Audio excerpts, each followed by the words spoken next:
You're watching Inside Automotive with Jim Fitzpatrick.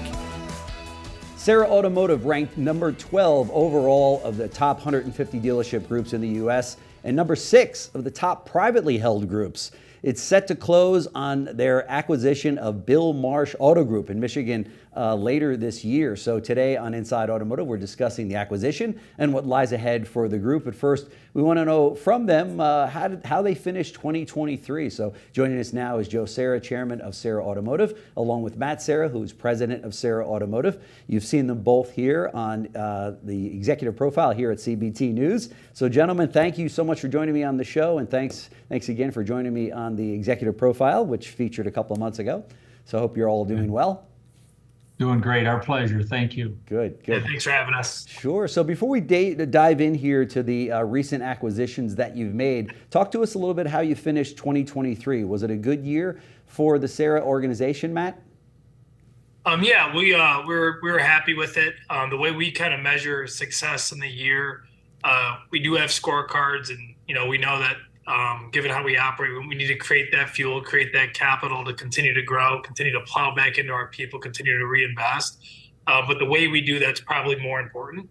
And looking back in the year, we added some great partners to the group, some great key leaders. I was really proud of the way our partners and key leaders led their organizations throughout the year. Thought they did a great job improving on the operation despite some of the headwinds and things we couldn't control. So I was really proud of the group and really like where we're positioned going into next year. And it's a great group to be on this journey with. So super happy about that and grateful for that. Yeah, that's fantastic. And Joe, from your vantage point, what were some of those headwinds? I know that the dealers I talked to around the country said those last couple of months of 2023 were a little bit tough. Did you find that to be the case as well? Yeah, absolutely. There were some things facing us this year that we haven't had in the past, and the largest one probably being interest rates. And then the inventory levels are starting to rise. We now have holding costs with floor plan, and just really all expenses have been there and are growing. So, but the interest rates was a big headwind. The decrease in margins that we're all seeing, we're starting to get back to normal times, normal retail automotive business, and which is fine, which is good. We know how to operate in that world, and we're ready to do that. And it's there, it's in front of us, no doubt about it. Yeah, for sure. Matt, what were some of the things that jumped out to you about 2023? Anything that you weren't prepared for? Things that jumped out. No, I wouldn't say nothing we weren't prepared for. As my dad was talking about, we knew when we started seeing supply chain issues early 2020, our view was the results of the industry were largely driven by that supply-demand dynamic. So our team, internally, our partners, our key leaders, we've remained really humbled and disciplined to know, hey, we're probably not as good as results show. So we've really been intentional about improving the things we know are always going to be valuable. How are we creating an environment to attract and keep the best people? How are we figuring out new ways to understand and solve our customer problems? How are we running just a great operation? So nothing new. And honestly, I thought some of the things we were maybe a little concerned about weren't as impactful as we thought. So that was a nice little blessing. So no, nothing we weren't shocked about, but largely it's because we try to just stay focused on a few things we were pretty confident are going to always hold true. Sure. Do you think that some of these things that you just mentioned, Matt, will follow us into this first half of 2024? And is that an issue? Is that a concern of yours? Yeah, not an issue or concern, but it is an expectation. Yeah, I think our view is supply is going to continue to rise. And as supply rises on fixed demand, that does put pressure on pricing and margins, puts upward pressure on costs, so it makes it a little tougher. But we like that. We'd rather operate in an environment where it's a little tougher. I think it allows us and our partners and our key leaders to really show what we've got and to really show the things we've been working on, and we're just excited for the challenge.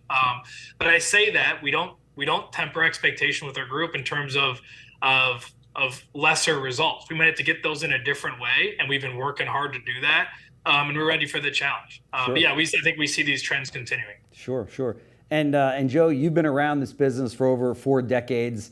Is this the kind of stuff that you just go, we've seen it all before, we're going to be fine? Yeah, we're gonna be fine, and I think it does help having gone through it before. You sort of know what to expect, but there'll be some things that we didn't expect. It happens every year. Yeah. And fortunately, and Matt said earlier, we did have a good year. We had a great year, which his job's to create capital, and he's done that. And then that allows me in my role of spending the money and finding good opportunities Sure. for our organization to grow. So, we're in a good position right now. Sure. Well, that's a great place to pick up. Let's jump into that. You talk to us about this new acquisition of these stores. What was the motivation behind it, and what's the play on this? Is to just add more stores to the group? Yeah. So this one, the one you referenced earlier, the Bill Marsh organization.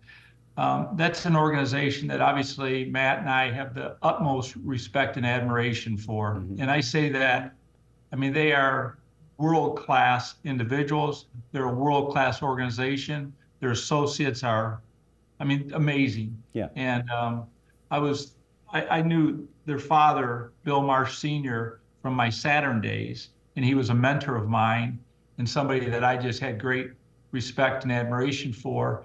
And then his three sons, Bill Jr., Jamie, and Mike, entered the business, and they're outstanding. Each of them are outstanding, and they all play a key role in their organization. And it's difficult for family members, quite frankly, to work together. Sure. I seldom see it work. This one worked like a dream come true. Mm-hmm. Everyone knew their role, knew their responsibilities. Their communication amongst them is incredible. So fortunately, they were looking to exit the business, mm-hmm. and we're just thrilled that they reached out to us. And sometimes when we hear of opportunities, we have to think about it and figure. This one, we knew we were going to try to figure out how to make it work. Sure. We needed to figure it out, and it was a challenge, but we were able to accomplish that. And, yeah. We're excited about that opportunity. Well, and that speaks volumes for the organization that you've built and that you run with regard to culture, because obviously the Marsh Group saw that in the Serra Group and said, these guys most align with what our employees are looking for in our future. So Matt, talk to us about that a little bit and the importance of building a company like that. Yeah, I think we're really excited to add them into the family. We've already got a footprint in Traverse City. We've got two great operating partners up there already. They're going to be responsible for the Traverse City stores of Marsh. And what's going to be cool, and we've already talked to them about it, and they fully agree, we're going to learn a ton from Marsh, quite frankly. They run a fantastic operation. We're going to learn a ton from them. And I think where the value we're going to be able to provide is, because of our decentralized operating model, where we've got 20 different operating partners within the same vision and values, running things 20 different ways, they're going to get exposed to a lot of different ways of doing things. And as great as they've done so far, getting exposed to 19 other really talented operators and ways of solving problems and improving the organization, they're going to take the next step too. So I think we're going to learn a ton from them, and hopefully what we're bringing to the table can help them improve as well. But we're super excited about the values fit, and I think it's going to be fantastic.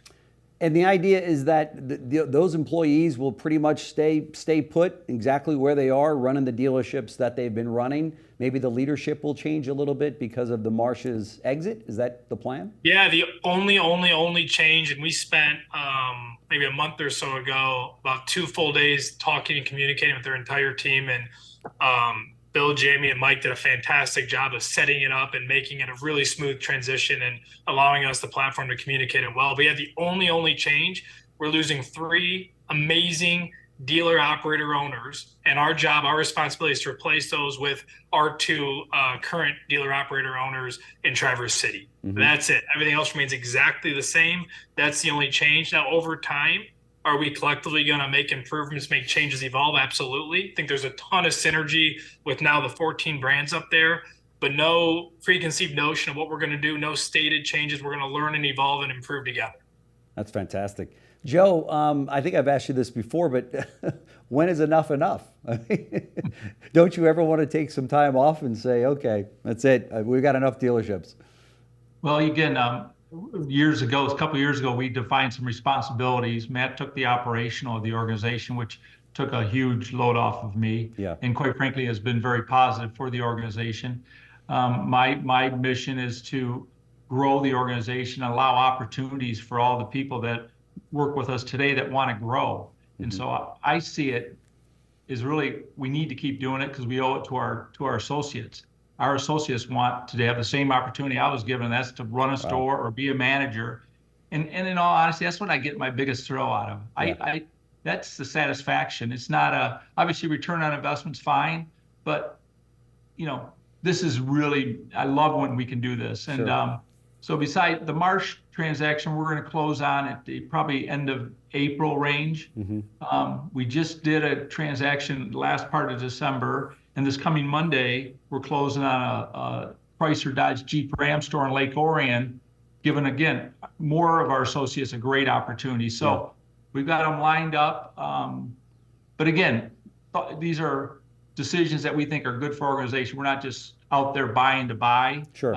We want to make good buys. Yeah, it's got to fit right. Will we see more coming out of your group in 2024 beyond the ones that you've already mentioned? We sure hope so. But again, there's nothing we have to do. So again, if we get an opportunity presented to us and we say, boy, that really makes sense. Yeah. That's a brand we like, a market we like. We've got, whatever it might be, we're definitely open to it. Sure. We hope that happens. Sure. Yeah. Like you said, we want to for the reasons you said, because that's what we love about the business, but we don't need to. So we want to grow for giving folks the opportunity and all the good things that come with it, but we definitely don't need to. Sure. It used to be that if somebody joined a family organization as a salesperson or manager, GM or fixed ops director, there was kind of that ceiling that you said, well, I'm probably not going to go beyond family members in order to, or own or, run one of these stores and have some equity ownership. But you've broken that mold altogether and said, no, in this family-run dealership, they actually have a very, very clear path to becoming an equity partner, right? Exactly. Yeah, really laid out. And again, Matt will help develop those people and decide who the next dealer partners will be once we find opportunities for them. Sure. That's incredible. Well, before I let you go, I just want to get your take on the year ahead, 2024. We touched a little bit on it, but what is your take, Matt, on the year ahead for the auto industry? What are the things that I often say, what are the things that keep you up at night? I don't know if you stay up at night, but what are the things that you think are lurking maybe around the corner that dealers need to focus on? Well, I have 4 kids at home, so that's what keeps me up at night. That'll do it. But in terms of the business, no, I think this year our expectation is as supply goes up, you get pricing pressure. Yeah. You're getting through interest rates and just cost period, you're getting cost pressure. Right. That makes the scorecard, the financials tougher. When that gets tougher, the business gets tougher. Our team is ready. We're prepared for it. We're ready to go. We're excited about it. But because of that, there's going to be a huge opportunity to really grow and have a big impact. And that's what I think we're ready for. But do we think it's going to be tougher? Absolutely. Are we excited about that? Absolutely. Yeah, for sure. Joe, it's going to be a unique year in the car business, as Matt just said, and you guys are prepared for it. What's your take on it? And maybe a quick comment about EVs and where that stands. Well, I think I'll echo Matt's comments about the year. I think we fully understand what's coming at us, and I don't think there'll be any surprises. Costs are going to go up, growths are going to come down. We got to figure out how to make it work. Right. We're going to push the same expectations to our partners as we always do, and that's to improve. We always want to grow. Mm-hmm. We're not looking to go backwards. As far as EVs, I commend the dealer body for the recent outward, I guess, communication to the manufacturers and to government to let's put the brakes on this. And I can't overstate that enough. Yeah. There's a place for EVs, but it's a small percentage. It's a smaller percentage than where we're being told to go by the government. And I don't think things should be driven by government. It should be consumer driven. There's a place for that. There's a place for hybrids. There's a place for ICE vehicles. And the consumers will decide what percentages that is. Sure. But I commend the dealer body for getting behind it and just asking government to put the brakes on this. Sure. Speaking of government, Joe, and I know you've seen this before, what kind of an impact do you think a political year will have? What kind of impact? I don't even want to go there. I think, that's a whole nother show, right? I think, yeah, I don't. Matt, do you want to comment on politics, or since we have no control over it, stay out of it? Influence and control. You already took my comment. We focus on what we can influence and control, and that's a couple of steps removed. There you go. There you go. Joe Serra, chairman of Serra Automotive, and Matt Serra, president of Serra Automotive. Thank you so much for joining me on the show. I very much appreciate it. It's always great catching up with you guys. For dealers that are watching, or I should say, maybe for managers that are watching that want to take their career to the next level and think you're doing a great job, you might want to call these guys because you got a clear path to getting in on your own store one day. So, guys, thank you so much. Really appreciate it. Thank you. Thanks for watching Inside Automotive with Jim Fitzpatrick.